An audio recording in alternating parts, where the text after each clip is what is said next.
Hey guys, welcome back to my channel. It's Debs, and today we're back for another edition of PRER, Public Relations Nightmares, at least in my opinion, and my unsolicited opinion on how they can make it right. And today we're going to talk about Taylor Swift.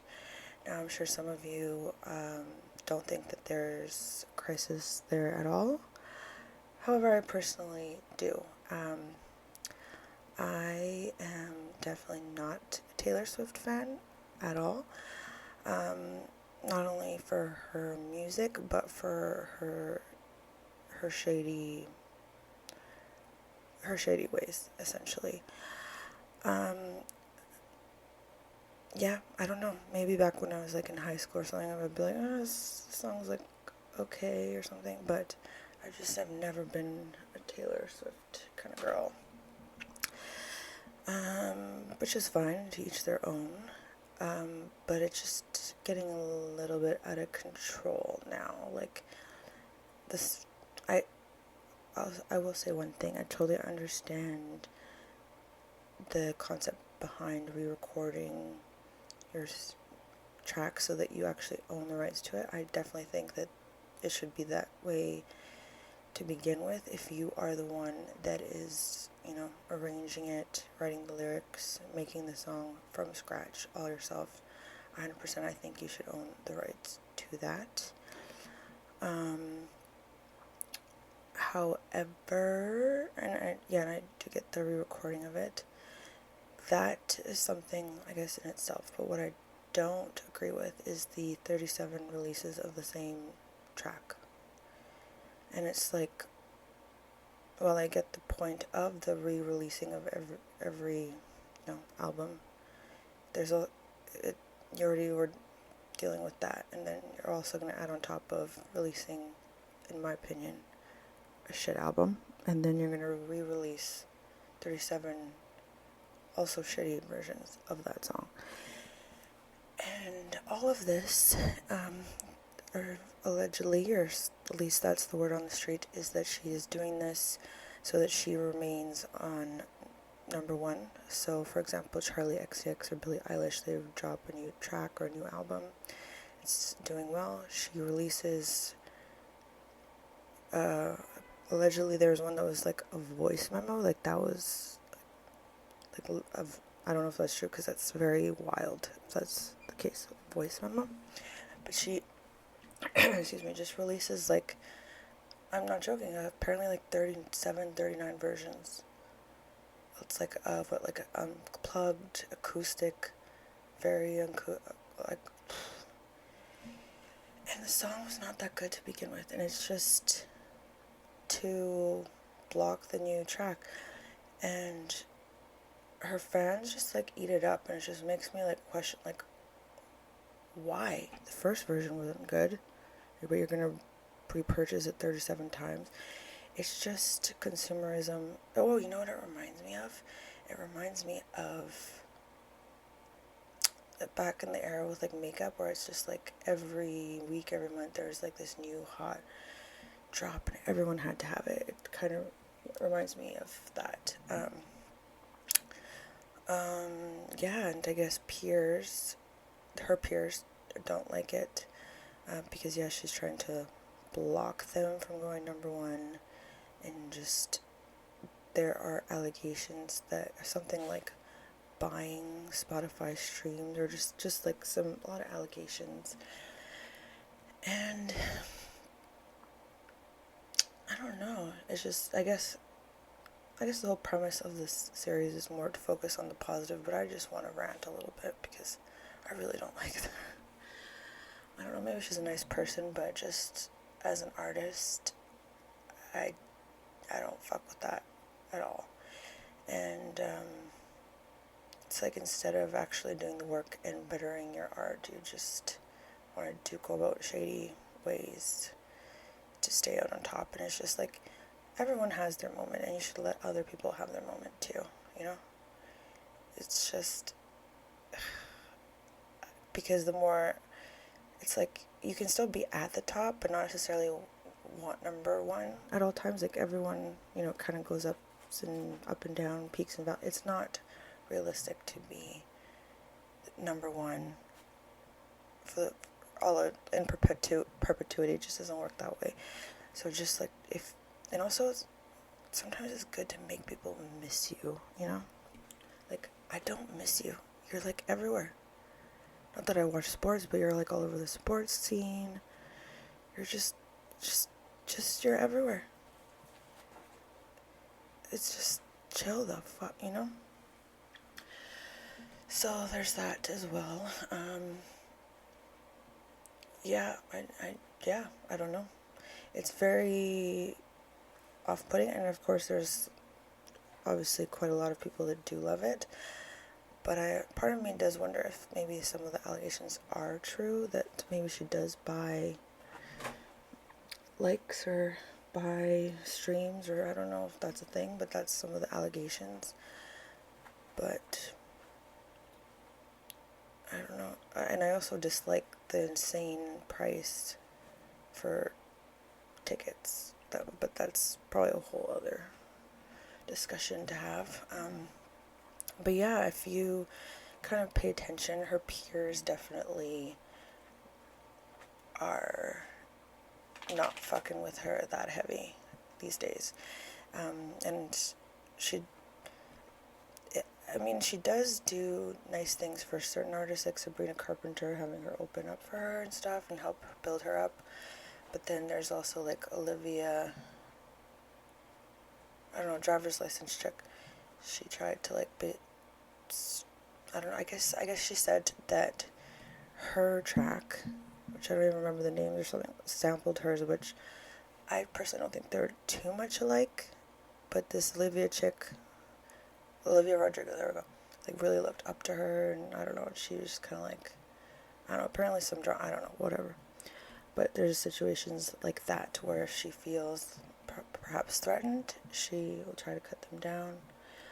At least that's what it seems like, or the allegations.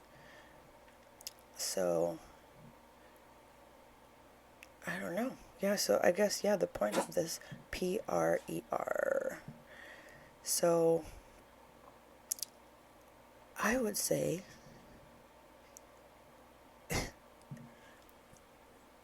at least, and this is me coming from the place of like being liked by your peers is like kind of important. If they all hate you, that's not good. If they're all, you know, collectively preying on your downfall, that's not good. So I would say that she needs to be more of like one for the girls, and not being like the mean girl. Like, she needs to just let other people have their moment, let people shine. It's okay to not be the center of attention at all times, you know? Sometimes it's just good to chill out, like all this time, rather than like drop the same track 37 times, this mediocre track 37 times. Why not work on making a new, better track that only requires one release? We don't need 37 releases of your same mediocre, not good track. And yeah, it's just, it's time that we need like a chill out era. How about that? Can we get that era from her? Right, like a chill out era, like Taylor take a break era.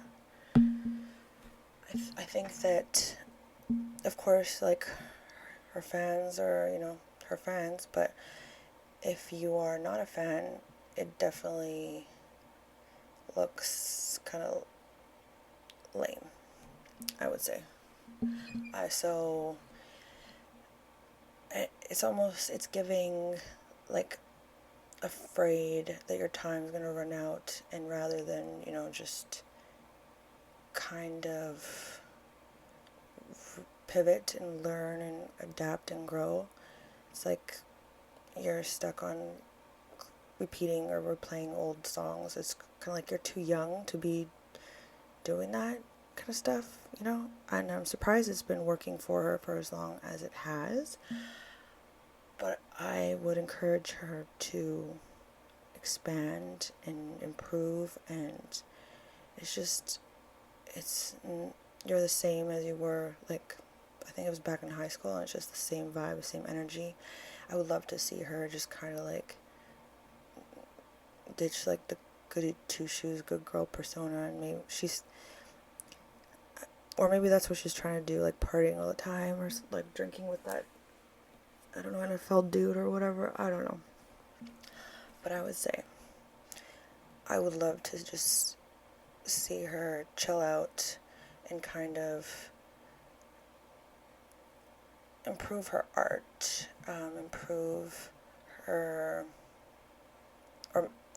improve and also decrease the quantity, that's for sure. And yeah, just like leave some space for other artists. Like, I would love to see that, because I'm telling you, straight the fuck up, anyone that works in the industry, I'm sure, is just sick and tired of it. And you know, it's just, I can just see that people or artists, other artists, fellow artists, would be alienated, and it's just very off-putting. Yeah, like, why not just let people have their time? Stop dropping an album every fucking day. Like, let people shine.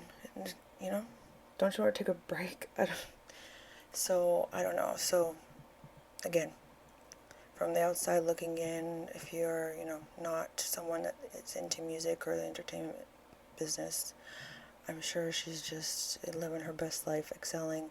But whatever she's doing, I'm telling you, is not. It's not built to last. And I think ever since, even like post-COVID, we've been kind of struggling to find, you know, a new pop star or whatever, or pop. It's not just one, I guess. There's like multiple. Of course, Billie is amazing, but she's like a true artist. I don't even know if I'd say like a pop star. And Ariana, I don't know. Hopefully she'll be back, but she's not around right now. And so I guess we've been stuck with Taylor, but there's some new kids on the block, or at least new to the scene. So I think and hope that her old tricks will no longer cut it. And I would just love to see her rebrand, and no, not in a reputation era way. Like, actually just maybe even just ditch the eras altogether, and just be more you, just be more chill, and just be so, I guess, yeah, try a little. I mean, sometimes we all try a little bit hard, but like, come on now, that's over the top. Yeah, just let people shine, let people have their moments. And I think if she were to do that and